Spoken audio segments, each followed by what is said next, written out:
Breaking news ప్రధాని నరేంద్ర మోదీ పర్యటనను విజయవంతం చేయాలని పార్టీ నేతలకు సీఎం చంద్రబాబు సూచించారు. ఈ పర్యటనపై ఆయన టెలికాన్ఫరెన్స్ నిర్వహించారు. డబుల్ ఇంజన్ సర్కార్ విధానాలతో రాష్ట్రానికి అనేక ప్రయోజనాలు ఉన్నాయని, ప్రధాని శ్రీశైలం కర్నూలు పర్యటనను విజయవంతం చేద్దామని పిలుపునిచ్చారు. కేంద్రం సహకారంతో రాష్ట్రానికి పెద్ద ఎత్తున లాభం చేకూరుతోందని, గూగుల్ ఏఐ డేటా హబ్ ఏర్పాటుకు ఒప్పందం చేసుకున్నామని గుర్తు చేశారు. ఈ హబ్ రావడంలో ప్రధాని కేంద్ర మంత్రుల చొరవ ఉందన్నారు.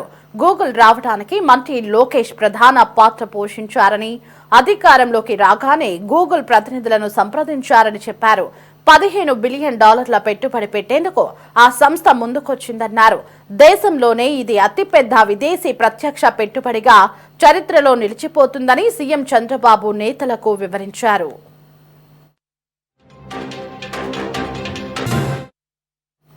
గత పాలకులు చేసిన విధ్వంసంతో రాష్ట్రం తీవ్రంగా నష్టపోయిందని విమర్శించారు. వారి తప్పులను సరిచేయడానికే చాలా సమయం పట్టిందని, యోగాంధ్ర, అమరావతి రీస్టార్ట్ కార్యక్రమాలను విజయవంతం చేశామని తెలిపారు. ఇప్పుడు ప్రధాని మోదీ పాల్గొని సూపర్ జీఎస్టీ, సూపర్ సేవింగ్స్ ని కూడా విజయవంతం చేద్దామని ముఖ్యమంత్రి పిలుపునిచ్చారు.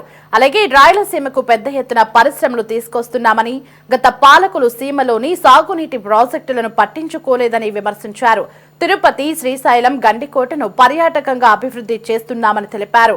హెల్దీ, వెల్దీ, హ్యాపీ ఏపీ సాధనే లక్ష్యంగా అంతా పనిచేయాలని నేతలకు సీఎం చంద్రబాబు దిశానిర్దేశం చేశారు.